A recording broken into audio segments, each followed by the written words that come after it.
My name is David Arquette. I'm here tonight really to learn more. I've heard Gary talk before, one time in San Francisco with the One by One Foundation, and I'm here to hear what he has to say. Every time he speaks, I learn more. It's an incredible insight to a mind that knows more about this dire situation than anyone on the planet. We're going to be hearing about one of the most basic human rights in the world right now, which is water. There are 1 billion people in this world today that don't have access to clean water. You'll meet a lot of people tonight that sort of have that same thing in mind, that they want to make the world a better place. So our purpose as Artists for Human Rights is to get artists interested in human rights issues and join with various organizations that address the issue that is nearest and dearest to them. We came up with this idea of making informal, small, intimate settings where we could have fabulous speakers come and enlighten us and tell us about some major issues that are happening in human rights, which is what Artists for Human Rights is all about. Why artists? Why am I making such a big deal about that, aside from being one? It's because they bring about change faster than anybody else. Please welcome Gary White. Sanitation and water are the basic building blocks of all societies. And when you don't have that in place, first of all, it just completely stunts overall economic development. If you're spending hours each day walking to collect your water, you don't have time to invest in productive activities and to progress as a community. But at a more personal level, at the human level, it has a tremendous impact on the lives of women and girls. They're the water bearers. They're the ones that walk hours each day to collect water. And if they are spending all this time collecting water, they don't have time to invest in going to school or generating income for the family. So there's an economic toll. But on top of that, there's also a tremendous health and human suffering toll. Nearly 1 billion people don't have access to water. About 3 million deaths each year because of water-related disease. We who live in the Western world are very naive about the hard, cold facts of water and its impact, without question.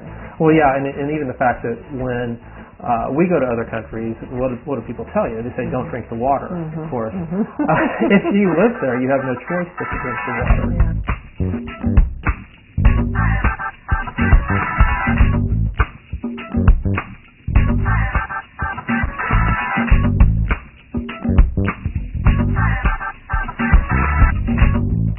Now, there's so many problems facing the poor around the world. Why is it that water is so critical?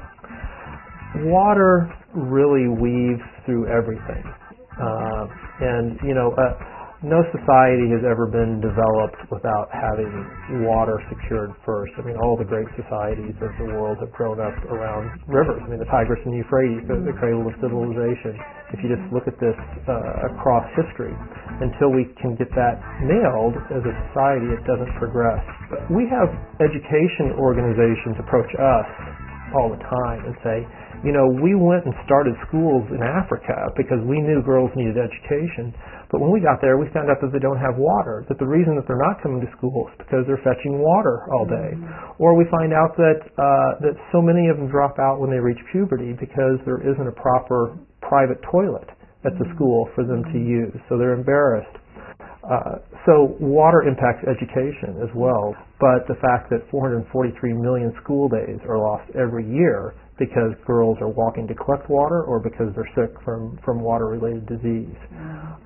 The fact that HIV/AIDS, so many organizations rightfully are focusing on this, but it might cost $1,000 a year to get somebody antiretroviral drugs in these villages, and they're washing them down with contaminated water. So they're already immunocompromised, and for lack of $25, which can bring somebody safe water for life, they're not able to get the full benefit of the antiretrovirals.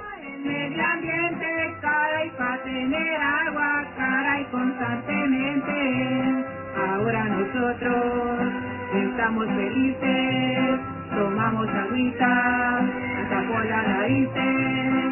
Después de trabajar, yo les invité. Después de trabajar, yo dicen. Y ahora se lee que todo está bien, que todo está bien, que todo está bien. Gracias.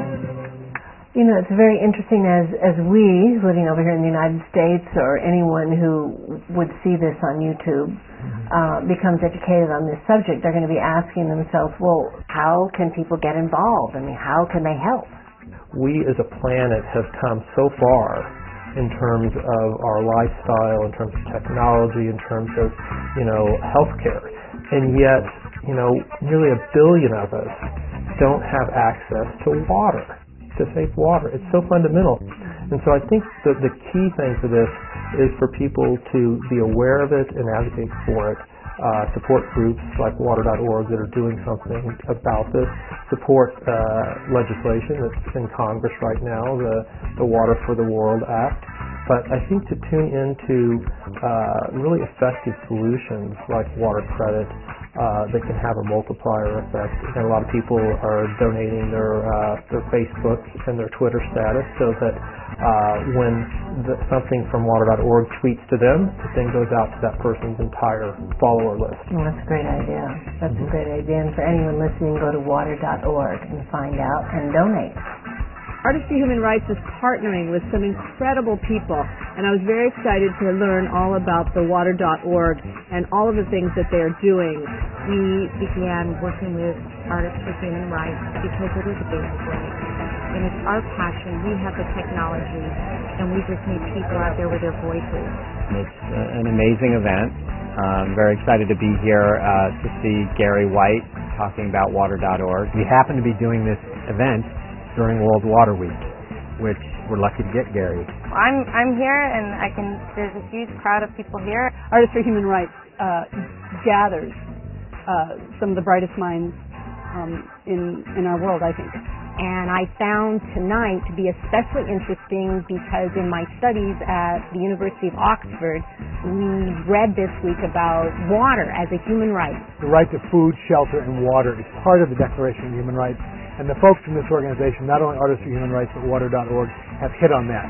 They think with a scope that is just unimaginable when you're just sitting at home doing your normal job. And when you come to the event, you get inspired. I'm really proud to be part of this. From this, I've definitely learned so much. This is just concise, and it's personal, and it's really, it's life-changing. They want to make the world a better place, and that's why we're all here.